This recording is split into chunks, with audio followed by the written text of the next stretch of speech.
73-year-old woman who falsely claimed her dead father-in-law's pension for almost 3 decades has been jailed for 2 years. Margaret Bergen from Mount Rath in County Laois had pleaded guilty to drawing down more than €271,000. Now, hundreds of people gathered in Dublin city centre last night for what turned out to be a phantom Halloween parade, which had been promoted on social media. Pictures and footage posted on social media showed hundreds of people lined up along O'Connell Street, waiting for the parade that never was. Gardaí had to ask people to disperse as the unexpected crowds began to disrupt transport services. Well, to explain how the whole thing unfolded, we're joined by Marty Meany, founder of the tech and entertainment website Goosed.ie. Marty, you've been writing about this today. You described it as a loop of lies that thousands of people fell for. What happened?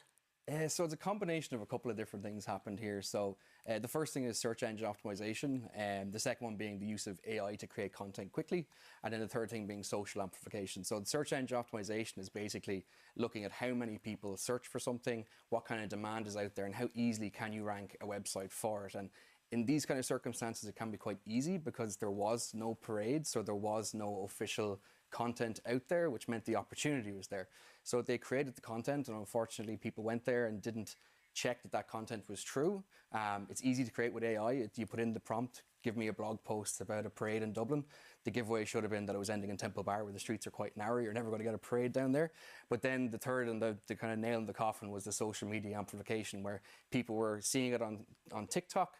Then they were going to the internet and they were going, this must be true. They were coming from the internet, seeing it on social media, and it all ended up just this spiral of misinformation, unfortunately, cross-validating itself. And these kind of search engine optimization means it'll rank higher in a Google search than official websites. Sometimes, yes. So in Ireland, like for example, the Dublin City Council website, it's built on a platform that's a little bit more technical. It's not really designed for getting content out to people, whereas the website that these people were using actually was designed like that. It was because they used AI, it had more keywords, it had more content that people were looking for. It really closely aligned to how people were searching, and unfortunately that just meant it ranked higher. Now, it should be pointed out, the Irish Times is reporting this evening that the creator of this website has said that, unlike some media reports which described it as an elaborate hoax, it wasn't a hoax, it was simply a mistake. But it does illustrate the potential for bad actors to get misinformation out there, particularly coming up to election time. What do we need to learn from this? So I guess, like you said, this wasn't necessarily something nefarious. This was people created a website to get ad revenue from. But we do need to be very careful about where we are consuming our news from. You need to check for red flags. Like if there's a lot of ads, that's probably more along the lines of what happened here. But you also need to check like who's writing this. Do they have a social media profile? Have you gone onto their LinkedIn? Like check journalists are on Muckrack. If they're on there, check and make sure that this is actually an authoritative source that you're getting this news from.